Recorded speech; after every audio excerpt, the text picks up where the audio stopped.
गुरुर्ब्रह्मा गुरुर्विष्णु गुरुर्देवो महेश्वरः गुरुर्साक्षात् परब्रह्म तस्मै श्रीगुरवे नमः। गजाननं भूतगणादिसेवितं कपित्थजम्बूफलचारुमक्षणं उमासुतं शोकविनाशकारकं नमामि विघ्नेश्वरपादपङ्कजम्। या देवी सर्वभूतेषु बुद्धिरूपेण संस्थिता नमस्तस्यै नमस्तस्यै नमस्तस्यै नमो नमः। मंगलम भगवान् विष्णुर्मंगलम गरुडध्वज मंगलम पुंडरीकाक्ष मंगलायतनो हरि। यस्य स्मरणमात्रेण जन्म संसार बन्धनात् विमुच्यते नमस्तस्मै विष्णवे प्रभु विष्णवे। नमः समस्तभूतानां आदिभूताय भूमृते अनेकरूपरूपाय विष्णवे प्रभु विष्णवे। जगद्गुरु शंकराचार्य भगवान की,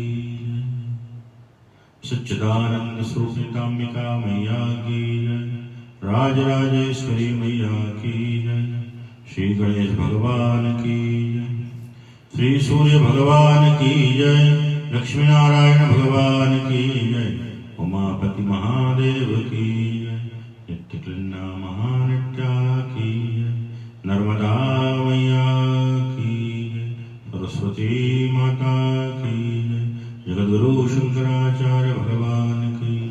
नमो पार्वती पते हर हर महादेव।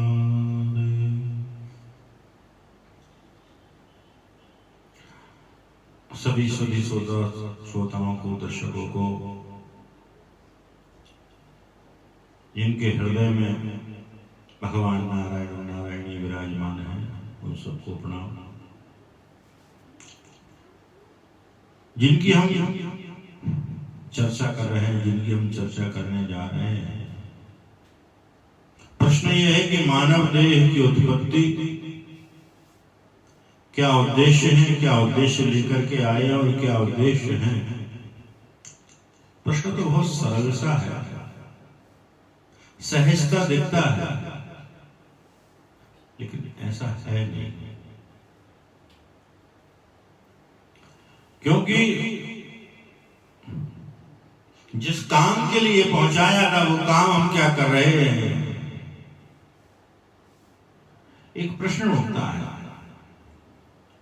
कि मनुष्य का जन्म किस कारण हुआ है। सबसे मुख्य बात समझने की तो यह है कि मनुष्य जो का जन्म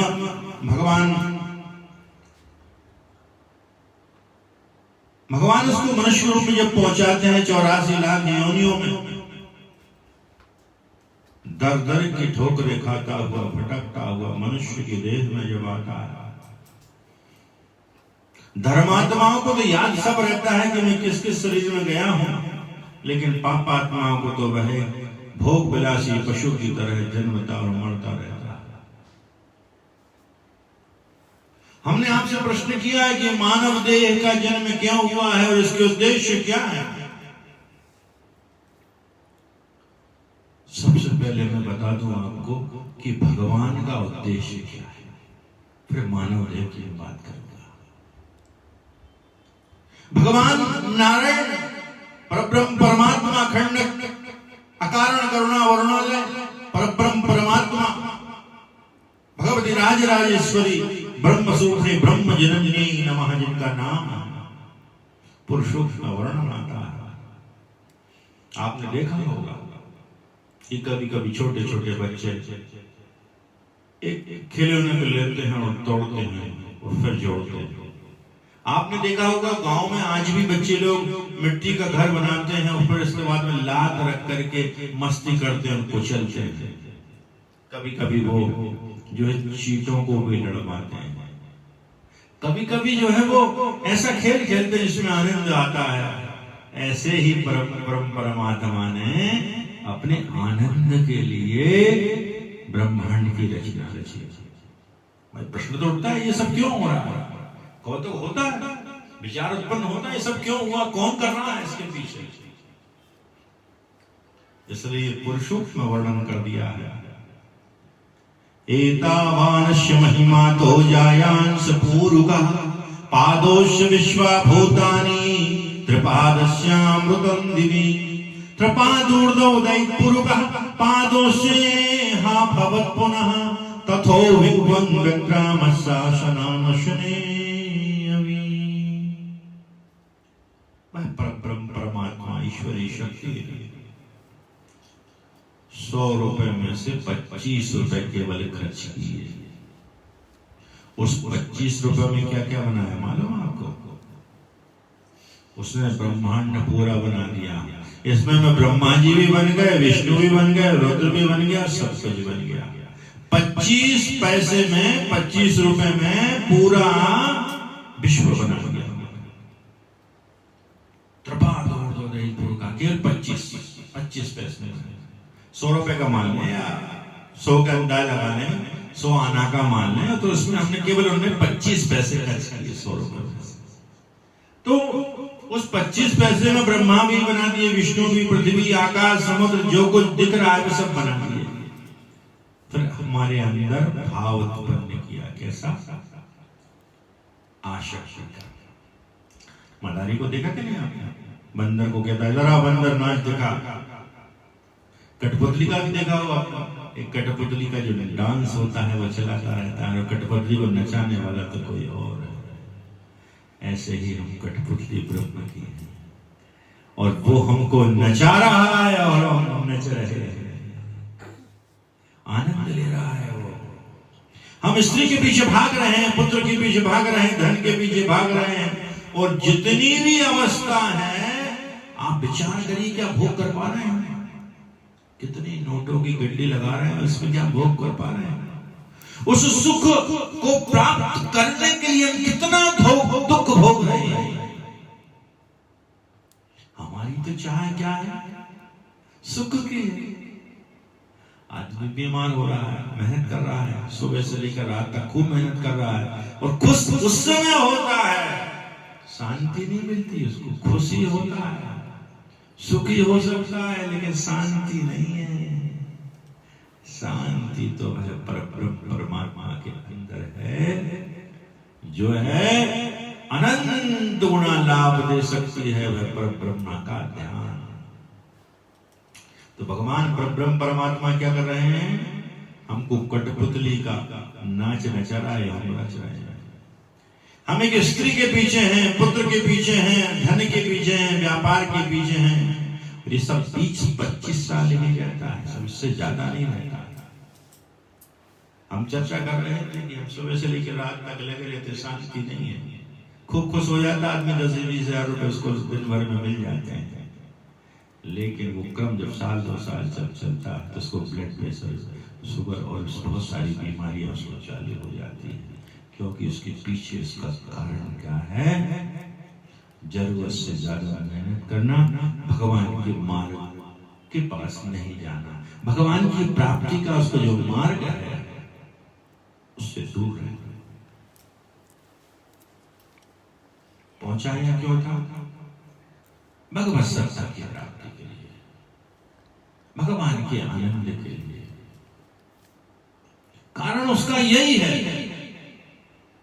यह जो जितना भी जीवन है हमारा, आसक्ति और विरक्ति पर चल रहा है। जैसे मान लीजिए आसक्ति, एक आप नई गाड़ी लेकर के आते हैं तो 2-4-5 दिन उसको देखते हैं, उसमें ये देखते कोई खरोंच तो नहीं आ गई, सुबह शाम को उठ करके देखते, यही आसक्ति।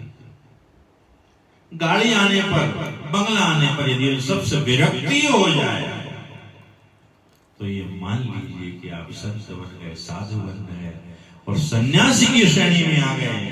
कारण क्या है? देया सानिध्य सन्यासी यो न देष्टि न कांक्षति निर्दंदो ही महाभाहो सुगम मंधात प्रमुच्यते। गीता कहती है, हे अर्जुन, जो पुरुष किसी में द्वेष नहीं करता, जो राग नहीं करता, किसी से शत्रुता नहीं करता, एक साथ समझ लेता है तो मान लीजिए वह कर्मयोग सन्यासी की तरह वह आगे बढ़ रहा है। ऐसा हो सकता है?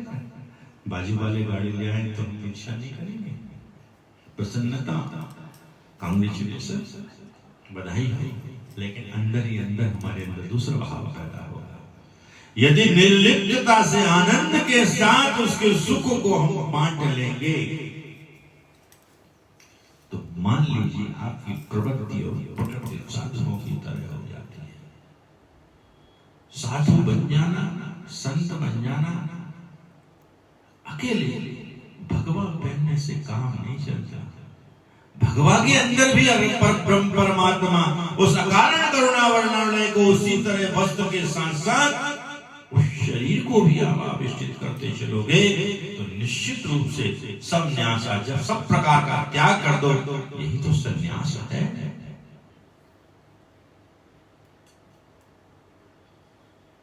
पांच ज्ञानेंद्रिया, कर्मेंद्रिया, ये सबको चलाने वाला शासक मन है। और मन को चलाने वाला बुद्धि है। मन को चलाने वाली बुद्धि है और बुद्धि के ऊपर यदि कुछ है तो वह आत्मा है, और आत्मा के ऊपर यदि कुछ है तो वह परमात्मा है। और परमात्मा और आत्मा का जब सम्मिलन नित्य प्रति होता है, यही आपकी आत्मिक शांति का यही एक उपाय है। तो कैसे उसको बस में करें मन को? ये जो वेद कहता है, सुखारति रस्वान निवजन मनुख्याने नियते भी सुदर्वा जिन एवा प्रतिष्ठन जदजिरन जविष्ठन तने में मना शिव संकल्पमस्तु। जिस प्रकार से घोड़े चलते हैं ना, मजबूत घोड़े, और चारों तरफ घोड़े हैं, उसमें लगाम है, और लगाम को पकड़ने वाला अच्छा शांति हो जाए तो जिस दिशा में बलवान घोड़े ही क्यों ना हो, उस दिशा में घोड़े चलने लगते हैं। उसके ऊपर उसका निर्भर करता, उसका लगाम कसने वाला वह कोई है तो वह है, और मन का अधिनायक है तो वह अच्छा युवा सारथी होना चाहिए। युवा का अर्थ यह नहीं है कि वृद्धावस्था और प्रारंभिक अवस्था। युवा का मन युवा होना चाहिए। और मन युवा कब होता है? ये परब्रह्म परमात्मा उसको साथ मिल जाए। अकेले माला से काम नहीं चलेगा। क्यों माला से काम नहीं चलेगा? पहले हठात बलात् इच्छा से संकल्प,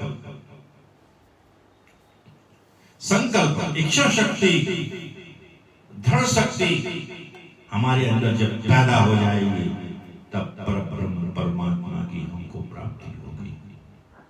और परब्रह्म परमात्मा की प्राप्ति कब होगी? हम चैतन्य अवस्था में आ जाए, हम पूरे समय ज्ञानी बने रहे। और ज्ञान पूर्वक वैराग्य वही भक्ति दे सकता है। अज्ञान पूर्वक वैराग्य कभी भक्ति नहीं देता। स्मशान वैराग्य की तरह होता है। स्मशान वैराग्य जानते हैं ना? कोई परिवार का सदस्य चल जाता है तो कहते अब कुछ भी नहीं रहा भैया, अब सब चला गया है। वो 15-20 दिन जैसे ही निकलते हैं फिर काम में जुड़ जाता है। इसी को स्मशान वैराग्य कहा। इच्छा शक्ति, ज्ञान शक्ति, क्रिया शक्ति स्वरूपिणी नमः भगवती ने भी कहा है। और इच्छा शक्ति, दृढ़ शक्ति क्या है? सुबह से उठकर इस शरीर के नियम को हम मना लें। प्रातः स्मरामि, छोटा सा किस्सा भागवत का है, हम आपको बताते हैं।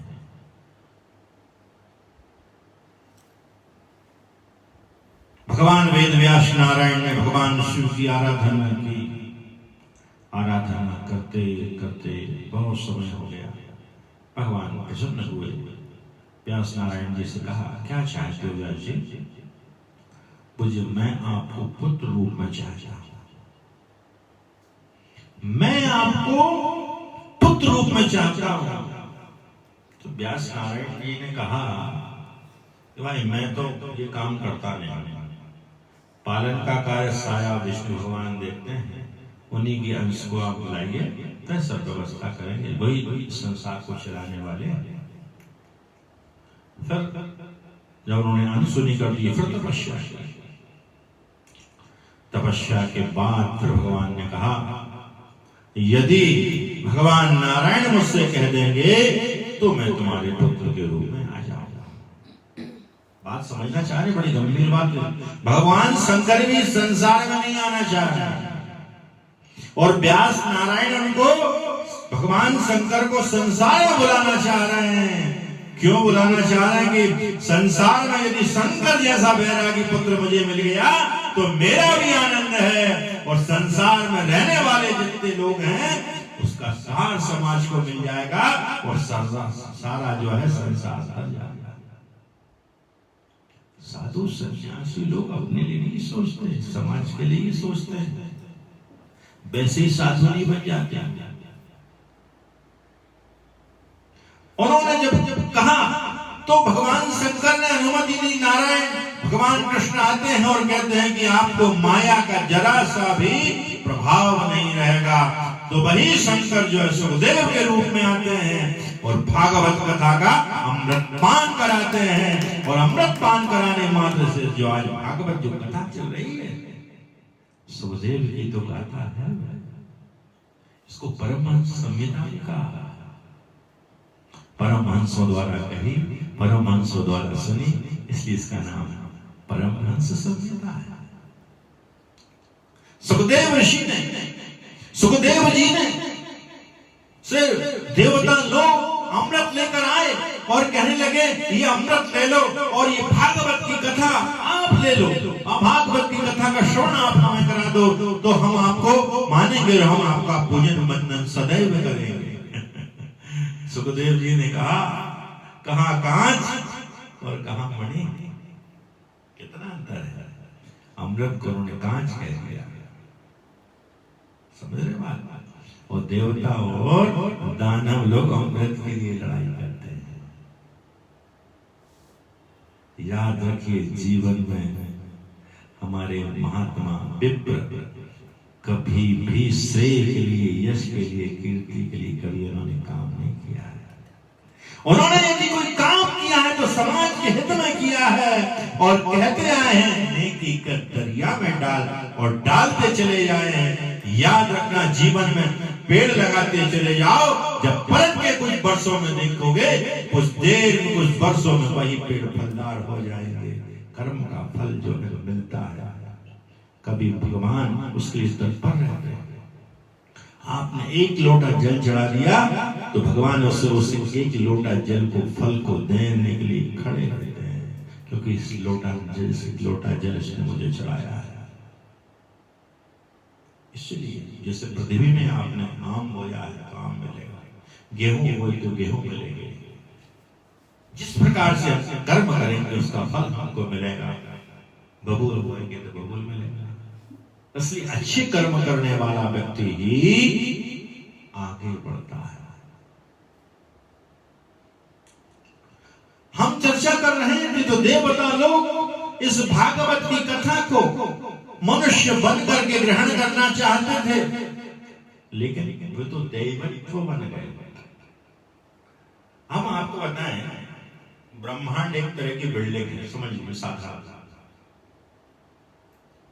इसके 7 स्टोरी जो है पृथ्वी के ऊपर है, और 7 जो है नीचे उनकी ग्राउंड फ्लोर है। 7 नीचे तल तलातल रसातल महाताल ऊपर विभाग है, भूस्वा महाजन तप सब ये ऊपर है, ये 7 लोग ऊपर। हम जिस स्थान पर हैं इसका नाम है ग्राउंड फ्लोर, पृथ्वी लोक, मृत्यु लोक, इसका नाम मृत्यु लोक।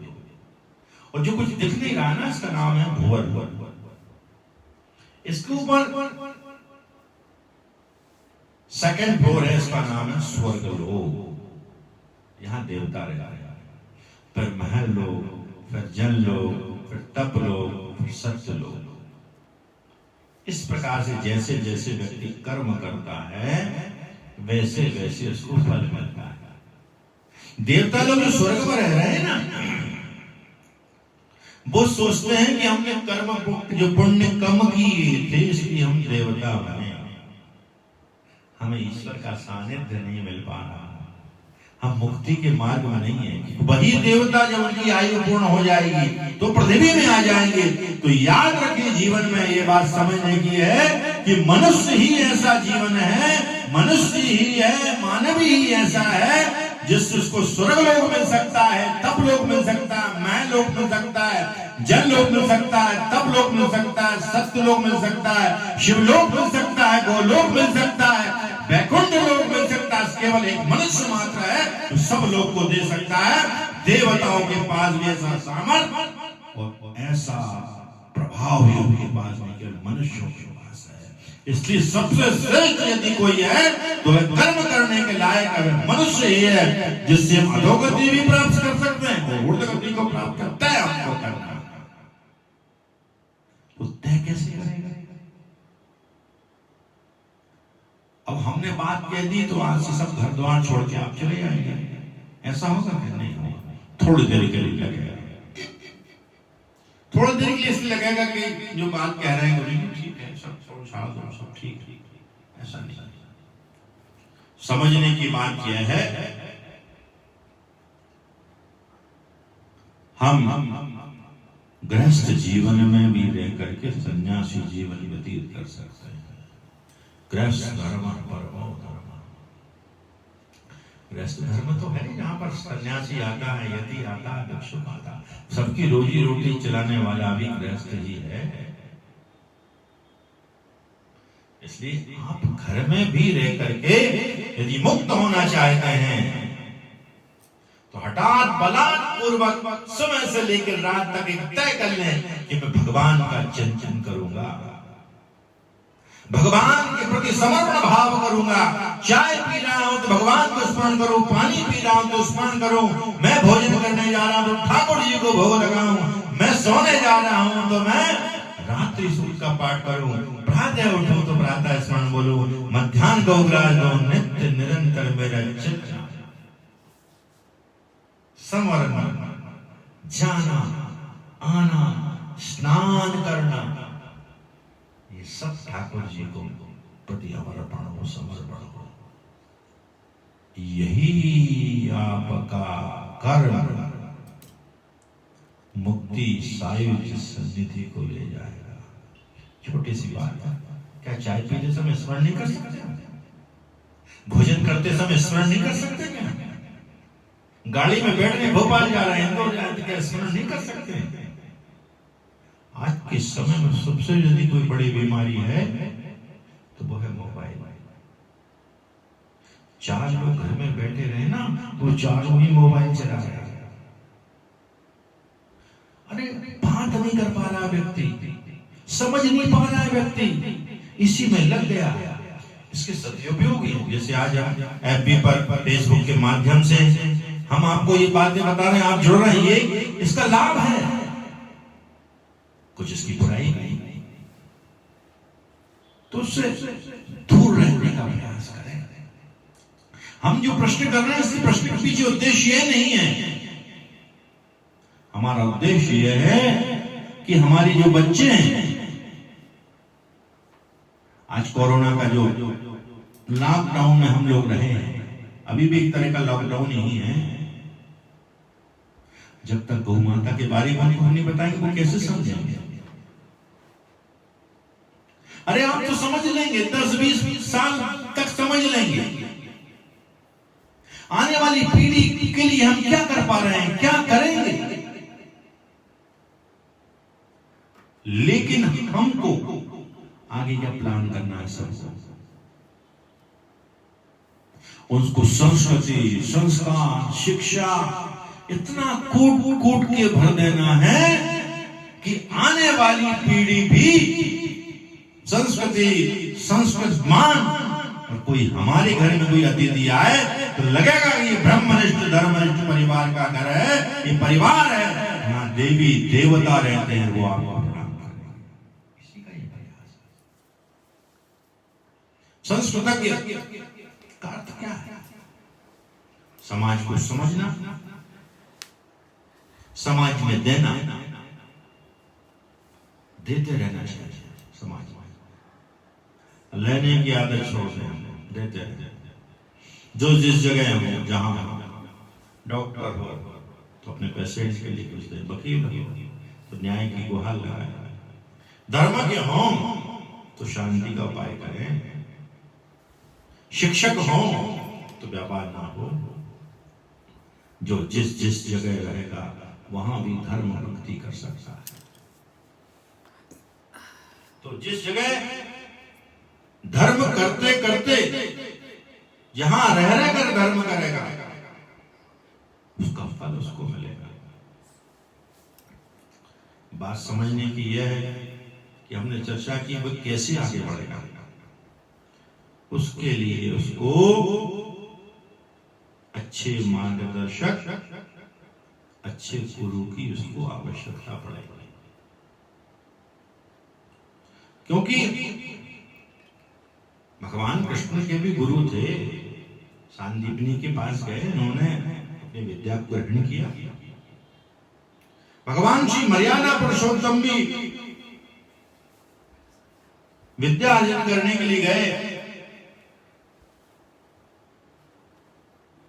राम जी ने गुरु का संरक्षण प्राप्त किया, कृष्ण जी ने किया, तो हम क्या श्री राम श्री कृष्ण से बड़े होंगे?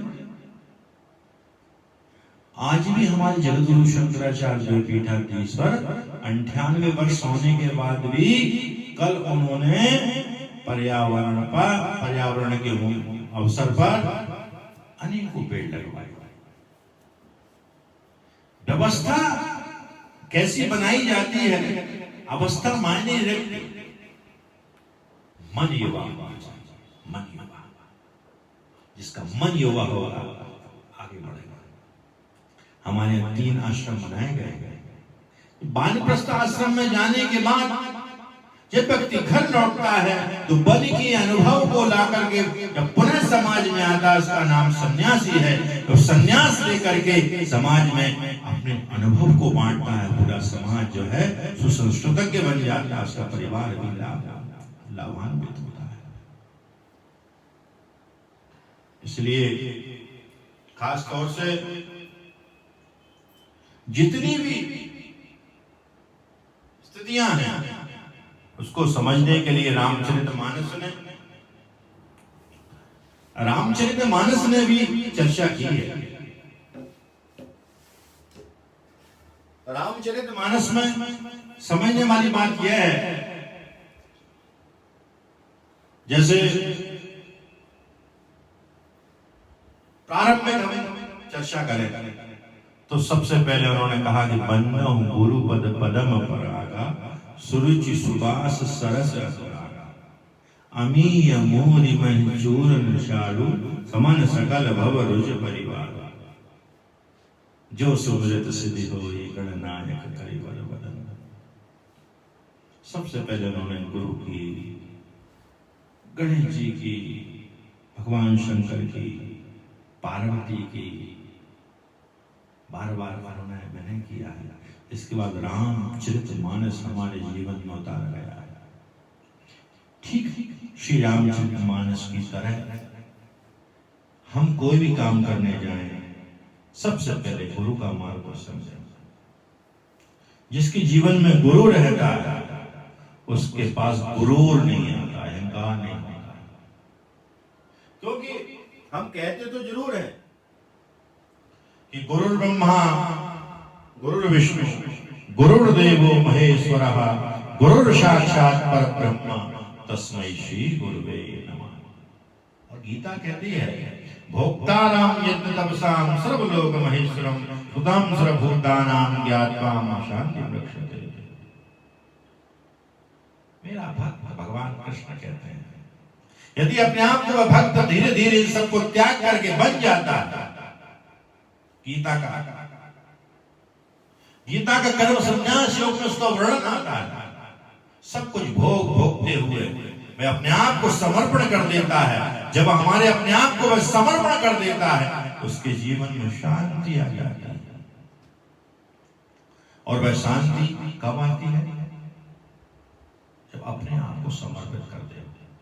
होता नहीं है ऐसा, चलता जाता है, फिर पैसा कमाता है, फिर थोड़ा पढ़ता है, फिर पैसा कमाता है, फिर आगे बढ़ता है, धर्म की ओर नहीं जा पाता। इसलिए अच्छे गुरु का मार्गदर्शन हमारे जीवन में आवश्यक है। बड़े भाग मानस तन पावा। और रामचरितमानस कहती है, वह वर्णन करती है कि बड़े भाग मानस तन पावा। तो बड़े भाग मानस तन पावा। तो मानस तन क्या है? मानस तन क्या है? ये शरीर है। और सब ग्रंथनि सब गावा, वो सभी ग्रंथों ने सुर दुर्लभ सब ग्रंथनि गावा। देवताओं के लिए भी वह दुर्लभ है। रामचरितमानस कह रही है, गीता कह रही है, भागवत कह रही है। किनारे पर जाकर के नर्मदा जी के हम जल का पान नहीं कर रहे हैं तो हमसे बड़ा कोई अभागा नहीं है। आप सब इतने भाग्यशाली लोग हैं कि नर्मदा के किनारे जन्म लिया। नर्मदा के किनारे जाकर के जप नहीं कर पा रहे, तप नहीं कर पा रहा है। साक्षात बाला तपस्वी शिवा का अवगाहन हो रहा है। याद रखिए, जीवन में नदी का मिलना सागर में तय है, ऐसा ही आत्मा का परमात्मा में मिलना तय है। और वह तब हो सकता है जब हमारी आकाश क्षमता हो। याद रखिए, जीवन में आप चूल्हा जलाते हो, चूल्हा तो उसमें धुआं उठता है। जब धुआं उठता है तो अग्नि को दबा देता है। काम मोह लोभ जो है हमारे ज्ञान रूपी अंतक ज्ञान को ढक देते हैं। जिस प्रकार से धुआं अग्नि को ढक रहा है, इसलिए लोभ काम मोह हमारे ज्ञान को ढक रहे हैं। इसलिए काम मोह लोभ इन सबसे दूर रह करके ज्ञान रूपी अग्नि को प्राप्त करिए। जहां जहां आपके गुरु हैं उनसे मार्गदर्शन करिए। आप उनके पास जाकर संतान, परिवार, इस समाज की बात करने के अलावा उनसे सांसारिक से उठकर उनसे चर्चा करिए कि मेरी मुक्ति कैसे मिलेगी। मेरी मुक्ति मिलने के लिए हे गुरु जी आप बताइए। गुरु जी आपको इसलिए कहा है गुरु। तो गुरु हमने मानते, हम चौपाई में समझते हैं गुरु ब्रह्मा है, गुरु विष्णु है, गुरु महेश। ऐसा नहीं, गुरु ब्रह्मा तो है, गुरु निर्माण करता है। गुरु जो है वो पालन कैसे करते हैं, धन कैसे कमाए जाए, ये गुरु बताता है। और मरते समय मृत्यु महोत्सव हो जाए, यही गुरु सिखाता है। इसके अलावा कोई आपको जीवन में नहीं बता सकता। इसलिए गुरु का मार्गदर्शन हमारे जीवन में मिल जाए और मृत्यु महोत्सव जब जिसके जीवन में हो जाती है, उसकी मुक्ति और उसके उद्देश्य सफल हो जाते हैं। उद्देश्य जिसका सफल हो गया तो वही मनुष्य जो है वैकुंठ लोक, शिवलोक, गोलोक को चला जाता है। बहुत अच्छे उत्तर दिए हमारे शिष्यों ने, बहुत अच्छे अच्छे उत्तर दिए। अभी गुरु परिवार का ग्रुप बना है, उसमें प्रारंभ में श्री अमित गुप्ता जी ने बड़ी प्रैक्टिकल बात की, प्रायोगिक रूप से बात की, बहुत अच्छी चर्चा उन्होंने की। इसके बाद सुसंस्कृत के विद्वान पंडित प्रफुल्ल शास्त्री जी ने धर्म का निरूपण भी अच्छा किया। अच्छे साक्षात विद्वान भी है, संस्कृतज्ञ भी है, गुरुनिष्ठा भी है, बहुत अच्छा उन्होंने उत्तर दिया। साथ साथ श्री महेश चौकसी जी ने और पंडित अभिषेक तिवारी ने, पंडित आदित्य पारशर ने और बहुत विशेष, बहुत अच्छे ढंग से सब विस्तार शक्ति श्री रघुनाथ जी ने ज्ञान इंद्रिय, कर्म इंद्रियों के बारे में भी अच्छा लिखा है और बहुत बहुत अच्छे ढंग से इसको समझाया है। और भी हम नमो नारायण ग्रुप है जो देवियों का है, उसमें प्रारंभिक रूप से श्रीमती सीमा पालीवाल हैं, उन्होंने बहुत अच्छी बात कही कि हमारा जो समापन है, हमारा समर्पण है, भगवान गुरु के पास समाप्त हो जाता है। हमें क्या करना चाहिए, हमें गुरु ही बता सकते हैं। और भोपाल के प्रोफेसर श्रीमती विभा राठौर ने भी गुरु के प्रति वाक्य पुष्पांजलि अर्पण की है, सराहनीय है। रायपुर से श्रीमती रंजना तामकार ने, वह भी बहुत अच्छी साधिका है, उन्होंने अपने गुरु पुष्पांजलि में उन्होंने कहा है कि हम सहज हो जाएं, सरल हो जाएं, यही हमें भक्ति का मार्ग बता सकता है। श्रीमती अनिता दुबे ने भी अपनी चर्चा रखी, श्रीमती विनीता रघुवंशी ने भी अपनी बात को पुष्पांजलि समर्पित की। और भी नाम हैं जो